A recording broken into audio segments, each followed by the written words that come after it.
Hello, my friend, and welcome to Wisdom Trek. I am Guthrie Chamberlain, your guide to wisdom and creating a living legacy. Thank you for joining us for our 5-day-per-week wisdom and legacy building podcast. Today is 591 of our trek, and it is Wisdom Wednesday. Every Wednesday along life's trail, we will dig for the nuggets of wisdom found in the book of Proverbs. Today, we'll explore Proverbs chapter 6 from the Voice translation, which will give us a fresh perspective on this book of timeless wisdom. We are broadcasting from our studios in the Big House in Marietta, Ohio. What a difference a week can make in our lives. I was scheduled to travel to Mesa, Arizona last week to work on our construction project there. The day before I was to leave, our lives changed forever. A little over a week ago, Hazel, our 2.5-year-old red-headed spunky granddaughter, who is so full of life, was taken to Nationwide Children's Hospital in Columbus. And a week ago on Saturday, we found out that our sweet little Hazel was diagnosed with pre-B acute lymphoblastic leukemia. Of course, our hearts are broken, and it rocked our foundation to its very core. Since it was detected early and she is young, the prognosis for recovery is good, but the thought of Hazel having to suffer the 2 years of chemo treatments is difficult to grasp and consider. It certainly will be a major change in our lives, and especially the lives of her parents Elizabeth and Nat Miller, and Hazel's 3 older siblings, Paul, Gideon, and Aurora. It is hard to process, especially for one so young.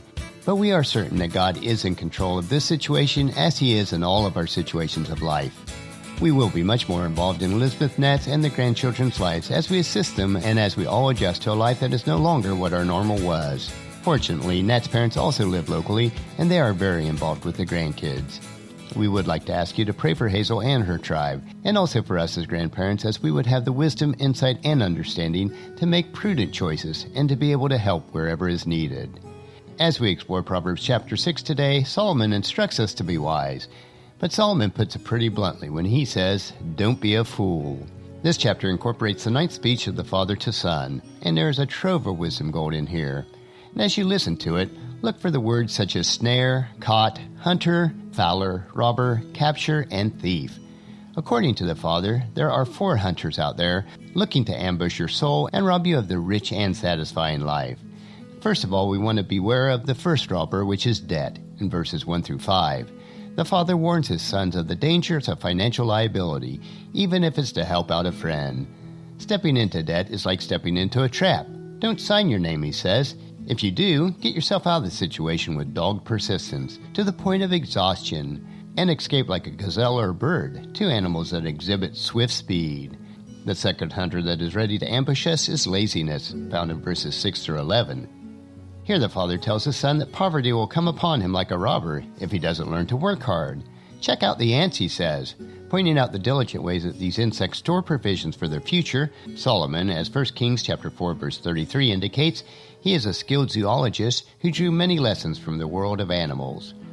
The 4th hunter that is out to ambush us is the hunter of gossip, verses 12 through 19. In these verses, the topic switches from the sluggard to the slanderer.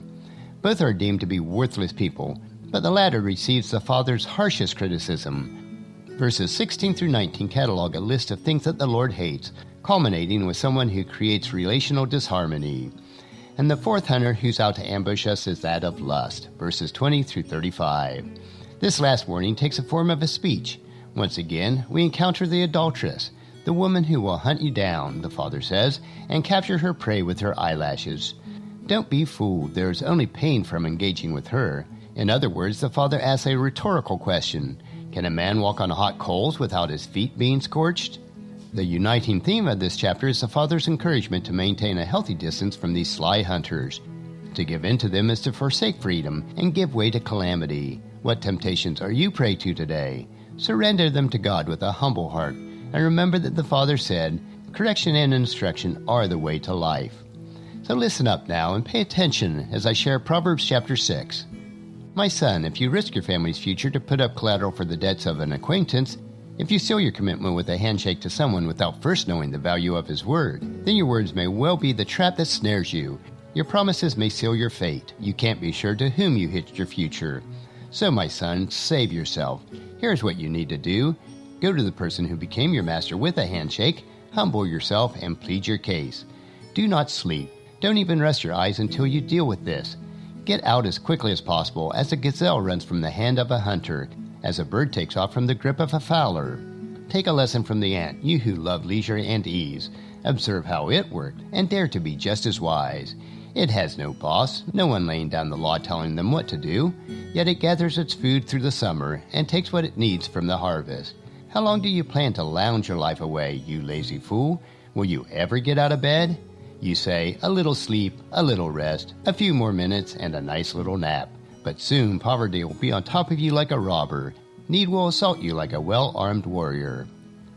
Someone who struts around taking advantage of unsuspecting souls and deceiving others is to be avoided. A wink of his eyes, a quick shuffle of his feet, a slight gesture with his hand, he signals his roguish treachery. With a warped mind and a twisted heart, he constantly looks for his own gain at others' expenses, causing friction everywhere he goes. But you watch, his actions will bring sudden disaster. In an instant, his life will be shattered, and there will be nothing to save him. Take note, there are 6 things that the Eternal hates. No, it is 7 he abhors. Eyes that look down on others, a tongue that cannot be trusted, hands that shed innocent blood, a heart that conceives evil plans, feet that sprint toward evil, a false witness who breathes out lies, and anyone who stirs up trouble among the faithful. So, my son, follow your father's instructions, and don't forget what your mother taught you. Keep these teachings close to your heart, engrave them on a pendant, and hang them around your neck. Their instructions will guide you along your journey, guard you when you sleep, and address you when you wake up in the morning. For their direction is a lamp, their instruction is a light to your path, and their discipline will correct your missteps, sending you down the right path of life. They will keep you far from the corrupted woman, away from the smooth talk of the seductive woman. Don't lose yourself in desire for her beauty, or let her win you over with her painted eyes. For you can buy a harlot with a loaf of bread, but sex with another man's wife will cost you your life. Can you carry fire right next to your body and keep your clothes from burning? Can you walk on fiery coals and keep your feet from blistering? Take another man's wife and you'll find out. Whoever touches her will be found guilty. People don't despise a thief who only steals to fill his hunger. Still, if they catch him, he must repay 7 times over. He could end up losing everything he owns. By contrast, only a fool would commit adultery, since by his action he loses not only his possessions, but also his own life. He will suffer injury and disgrace. Dishonor will leave a permanent mark on his life. For jealousy sparks a husband's rage. When he gets his revenge, he'll show no mercy. He will not be paid off or appeased. No bribe or gift will set things right. That will conclude our exploration of Proverbs chapter 6. There is certainly a lot to ponder here in this chapter. Next week we will continue on with chapter 7, and each week we will explore a full chapter in Proverbs. I hope that you'll join us each week so that you can gain wisdom, insight, and understanding for yourself. All the Proverbs provide us with such rich wisdom, insight, and understanding on a myriad of life issues.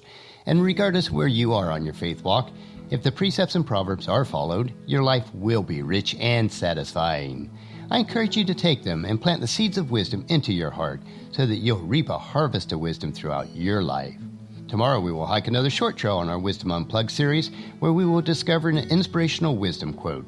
So encourage your friends and family to join us and to come along with us tomorrow for another day of Wisdom Trek, creating a legacy. That will finish our trek for today. If you'd like to listen to any of the past treks or read the Wisdom Journal, they are available at wisdom-trek.com.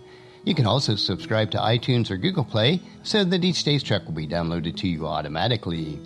And thank you so much for allowing me to be your guide, your mentor, but most importantly, I am your friend as I serve you through the Wisdom Trek podcast and journal. And as we take this trek of life together, let us always live abundantly, love unconditionally, listen intentionally, learn continuously, lend to others generously, lead with integrity, and then leave a living legacy each day. I am Guthrie Chamberlain, reminding you to keep moving forward, enjoy your journey, and then create a great day every day. See you tomorrow.